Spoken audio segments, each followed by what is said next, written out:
No election without reform. আমাদের পরিপূর্ণভাবে অন্তত নির্বাচনী প্রক্রিয়ার সঙ্গে যে সমস্ত অর্গান এবং বিভাগগুলো রাষ্ট্রের জড়িত সেগুলোকে সংস্কার করেই জাতীয় সংসদে নির্বাচন করতে হবে। তা না হলে এই নির্বাচন নিরপেক্ষ হবে না, অবাধ হবে না। পূর্বের যে 3টা নির্বাচনে জনগণ ভোট দিতে পারে নাই সেই নির্বাচনেরই পুনরাবৃত্তি ঘটবে। এদেশের জনগণ 2000 ছাত্র জনতার জীবন এবং প্রায় 30,000 ছাত্র জনতার যে আহত এবং রক্ত, এটা বৃথা যাবে। এই জন্য আমরা এটা বলেছি যে সংস্কার সম্পূর্ণ করে নির্বাচন প্রক্রিয়া সুষ্ঠু করতে যেটুকু সংস্কার লাগে, আমরা হোল রাষ্ট্রের সংস্কার আমরা বলি। এখানে অনেকে ভুল বোঝার চেষ্টা করেন। এটা করতে গেলে ইট উইল টেক টাইম, এটা একটা নির্বাচিত সরকারের দায়িত্ব। কিন্তু এই অন্তর্বর্তীকালীন সরকারের এটা দায়িত্ব নির্বাচনকে নিরপেক্ষ করার প্রয়োজনে যে সংস্কারটুকু ন্যূনতম প্রয়োজন, তার জন্য যতটুকু সময় যৌক্তিক প্রয়োজন হবে জামাত ইসলামী সেই সময় দিতে প্রস্তুত এবং সেই নির্বাচন করবে। আমরা কোনো দিন মাস ক্ষণ বেঁধে দিইনি। জামাত ইসলামীর পূর্বের যে অবস্থান, আমাদের সম্মানিত আমিরি জামাত ডক্টর শফিকুর রহমান প্রথম থেকে আমাদের নির্বাচনী দিনক্ষণের ব্যাপারে যে অবস্থানের কথা জাতির সামনে ব্যক্ত করেছেন, আমরা আজকেও সেই অবস্থান ব্যক্ত করেছি।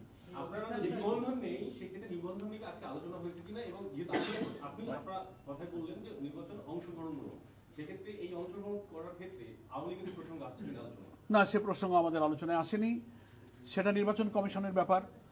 আমরা আমাদের নিবন্ধনের বিষয়টা তো আদালতে পেন্ডিং আছে এবং আদালতে সেটা শুনানি চলছে। আমরা আশা করছি আমরা আদালতে ইনশাআল্লাহ ন্যায় বিচার পাবো। স্থানীয় সরকার নির্বাচনকে এই যে আমরা সংস্কারের কথা বলছি, নির্বাচনের যে যৌক্তিক সংস্কারের কথা শেষ করে তারপর জাতীয় নির্বাচন, এর আগে কি স্থানীয় সরকার নির্বাচনের বিষয়ে কমিশনকে কোনো নির্দেশনা? কমিশনকে আমরা তো পরামর্শ দিয়েছি যে জনগণের আকাঙ্ক্ষা, কিন্তু জনগণ চায় যে স্থানীয় সরকার কাঠামোকে সচল করতে, সক্রিয় করতে, স্থানীয় সরকারের এবং গ্রামীণ অবকাঠামোতে উন্নয়ন, আইন শৃঙ্খলা, জনদুর্ভোগ কমাতে জনগণের আকাঙ্ক্ষাই হচ্ছে স্থানীয় সরকার নির্বাচনটা আগে হোক। আমরা জনগণের এই আকাঙ্ক্ষার সাথে সমর্থন এবং সম্মান ব্যক্ত করেছি।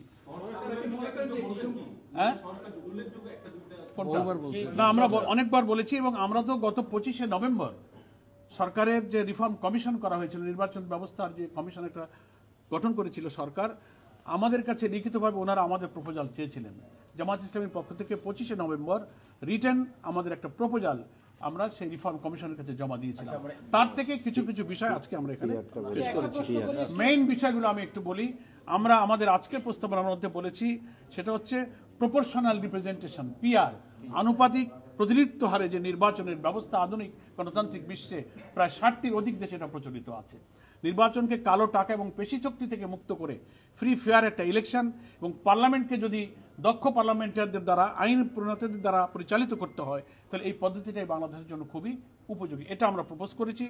আমরা বলেছি যে আরপিওতে 9 এর যে আর্টিকেল আছে, অনুচ্ছেদ 91-এর এ, 91-এর এ যে অনুচ্ছেদ আছে, সেটা গত সরকার বেআইনিভাবে নির্বাচন কমিশনের এই অধিকারকে তারা খর্ব করেছিল, রাজনৈতিক উদ্দেশ্যে তারা খর্ব করেছিল, যেখানে আমরা বলেছি যে এটাকে পুনর্বহাল করতে হবে। যে কোনো নির্বাচনে অনিয়ম হলে ইলেকশন কমিশনকে সেই আইনে এখতিয়ার দেওয়া হয়েছিল অনুচ্ছেদে যে তারা আংশিক বা পুরো বাতিল করতে পারে। এটা গত সরকার পলিটিক্যাল ইন্টেনশনে তারা এটাকে তুলে নিয়েছিল, বাতিল করেছিল। এটাকে আমরা পুনর্বহাল করতে দাবি করেছি। নেক্সট, আমরা বলেছি প্রবাসী ভোটারদের ভোট ইনশিওর করতে হবে। প্রায় 1 কোটির অধিক ভোটার কিন্তু আমাদের প্রবাসে তারা আছে, এটাকে আমরা ইনশিওর করতে বলেছি। এবং আমাদের ভোটার তালিকায় নাম অন্তর্ভুক্ত করার ব্যাপারে যে প্রক্রিয়া চলছে, সেক্ষেত্রে প্রশাসনিক, ইউনো অফিস, নির্বাচনের সাথে সংশ্লিষ্ট কর্মকর্তাদের হয়রানির বিষয়গুলো, অনেক ফাইলগুলো পেন্ডিং পড়ে আছে নানান ইস্যুতে, সেগুলো নিরসনের জন্য আমরা অনুরোধ করেছি।